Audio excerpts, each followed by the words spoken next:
Hello, welcome to the channel. My name is Hamko and today I will talk about how you can retire in your 30s.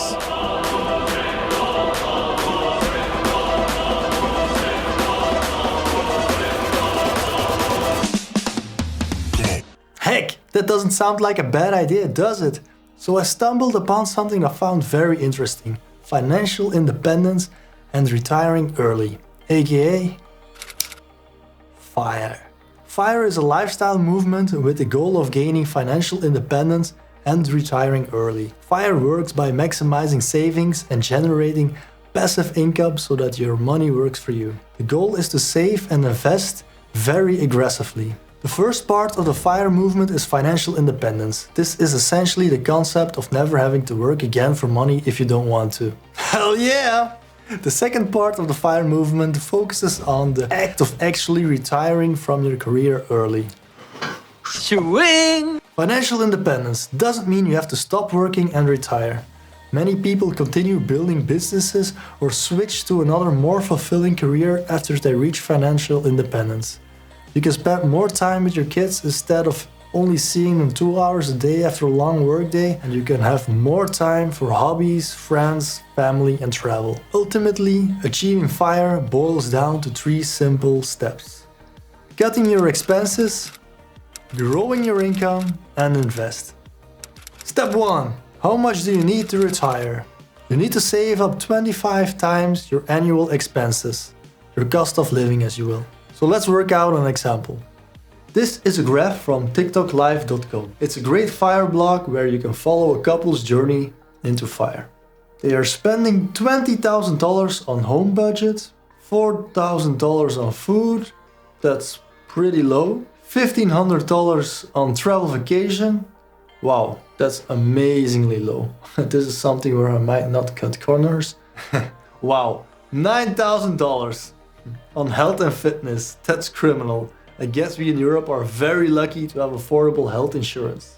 Bills and utilities, $1,700, that seems quite normal. Auto and transport, $1,500, okay. Entertainment, $80 for entertainment, that's also very low. If you take your kids to a theme park once, you would already exceed that amount, so pretty low. Shopping, $740 for shopping for an entire year. What? I need to send this to my wife. Gifts, $1,000, yeah, okay. Personal care, $138, yeah, okay. So in total they have around $40,000 annual expenses at the moment. So 25 times $40,000 is $1 million. So the couple from TikTok Live will need $1 million to retire young. Huge tip. Track your finances. I'm 100% sure some of you are in for a shock. When adding up all those tiny expenses, they stack up. They stack up big. Check where you are spending your money. Use a budgeting tool or app. Tip: your bank might have an app that tracks all your payments and income, which makes it much easier to see where the money is flowing. Especially now due to Corona, we didn't pay anything in cash all year, so we have an overview where all our money is going. Adding and tracking all expenses manually in a spreadsheet is kinda a pain in the ass, so I'm really grateful for this banking app as it saves a lot of time. The National Bank just approved this new app, Roof, for access to most bank accounts in Belgium. The app will analyze your bank account, your expenses, and will give you a budget overview. As you can see, housing is the biggest chunk of your budget. Unless you're staying at Hotel Mama, which is the best hotel of course, and you could save a lot of money moving back in for a while. A lot of people also move into a smaller house or apartment. The 4% rule states that you can comfortably withdraw 4% of your savings in your first year of retirement and adjust that amount for inflation for every subsequent year without risking running out of money for at least 30 years. Here's where the 25x rule enters the equation. Broadly put, the rule of thumb for retirement planning of any type, but especially for FIRE, is to save up 25 times your expected annual retirement expenditures. If you plan to spend $18,000 annually in retirement, which is $1,500 per month, you need €450,000 in your portfolio. So your portfolio should yield a 4% return each year to cover for your annual expenses. Step 2. Saving. The concept is simple. The more you save, the faster you can retire. The ideal FIRE goal is to save 70% of your income. So you need to make drastic budget cuts. But I think for most people, 50% is more realistic. So for me personally, saving 70% of my income is not even an option. I sure do enjoy my weekly delicious Italian-made pizza or my Belgian fries with mayonnaise and a glass of Coca-Cola. And I do still like to go on vacation with my family, for example, as it creates the feeling of time standing still. Check out my previous video for more information about that. But I sure can live without expensive cars, expensive clothes, and dining out in fancy restaurants. Some tips for saving more money. Set up your paycheck to auto-deposit into savings. Give yourself an allowance. Buy store brands instead of brand name items. Buying food in bulk. This one is a good one. Drinking tap water can save you up to $1,000 per year. The list is endless. But if you can write down your biggest expenses, you should be able to see clearly where you can save money. You need to save money for your investment portfolio. But don't forget to save money for emergencies. You can get sick, you can lose your job, your car can break down, your house can get burned down, kids can break your TV. Be sure to be prepared for some emergencies. Besides reducing expenses, you need to look into ways to increase your income.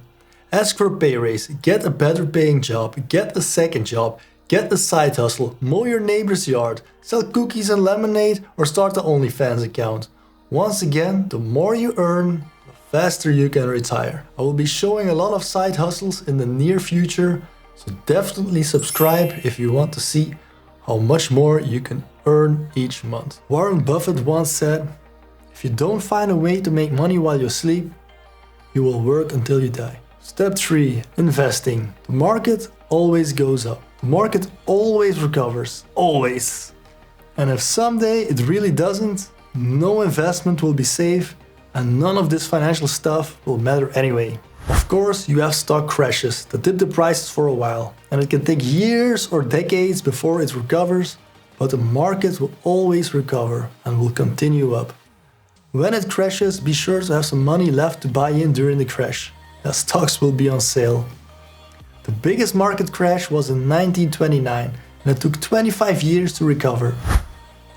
So it's still a good investment for your kids. Although in Belgium at least you can't buy any stocks or index funds for your kids, but you can buy them for yourself, and when your kids come of age, you can donate to them. They say a market crash is even worse than a divorce.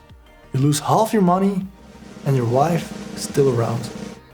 Baby, I'm joking. The fact is, only 20% of fund managers will beat the index over time. 80% will fail. 100% of them will charge you high fees to try. There is no predicting which will be in that rarefied 20%. Compound interest. There's a great quote by Albert Einstein. Compound interest is the eighth wonder of the world. He who understands it, earns it. He who doesn't, pays it. So what is compound interest? It's interest on interest. Pretty simple. But let's explain it. For example, say you invest $100,000 and there is a 10% interest compounded annually. So year 1, 10% of $100,000 is $10,000. Year 2 is 10% of $110,000, $11,000. Year 3, 10% of $121,000, $12,100. So your total interest amount after 3 years compounded interest is $33,100.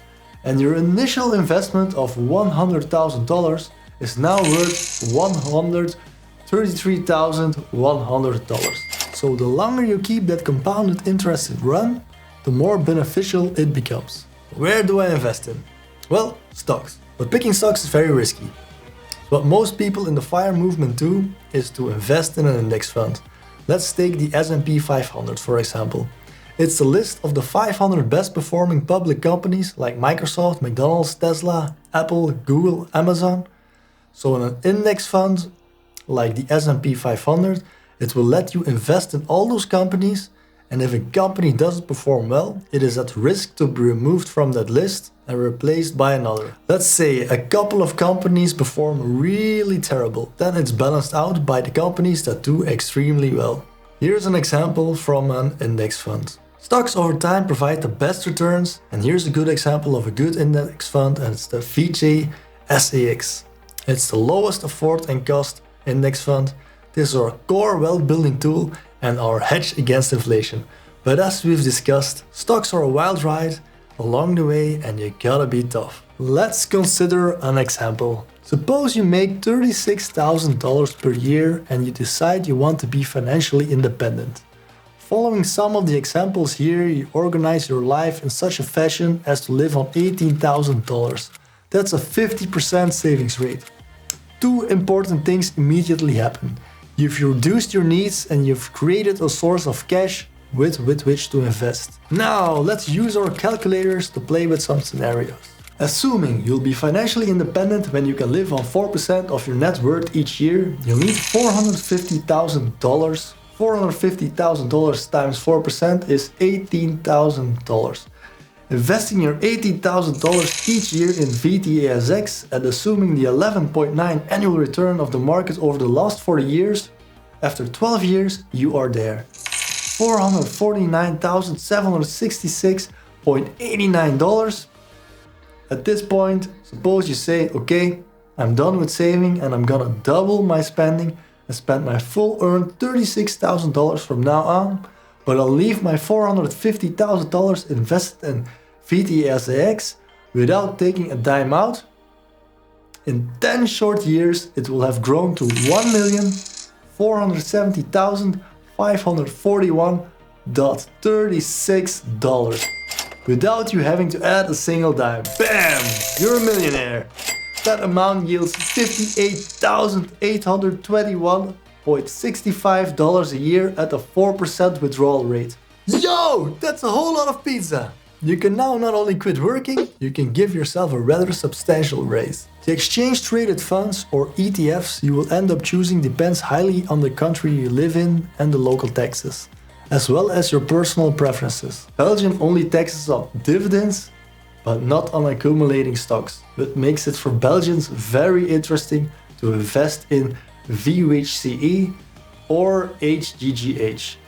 And for investors in the United States, it's more beneficial to invest in VTSAX. So do I invest all my money into an index funds all at once? Well, no. There is an investment strategy called dollar cost averaging, where an investor divides or spreads up the total amount he wants to invest across several purchases in an effort to reduce the impact of volatility on the overall purchase. Dollar cost averaging is also known as the constant dollar plan, so it might be a good idea to not YOLO in all your money all at once. For more info you can check out bogglehead.org, jailcollinssnh.com, and for the Belgian cats out there, firebelgium.com. Now, what truly boggles me is that we don't learn this stuff in school. Or maybe we do, but maybe I wasn't paying attention. Step 4. Hit the like and subscribe button. Put on your sunglasses and drink some pina coladas. I'm go out.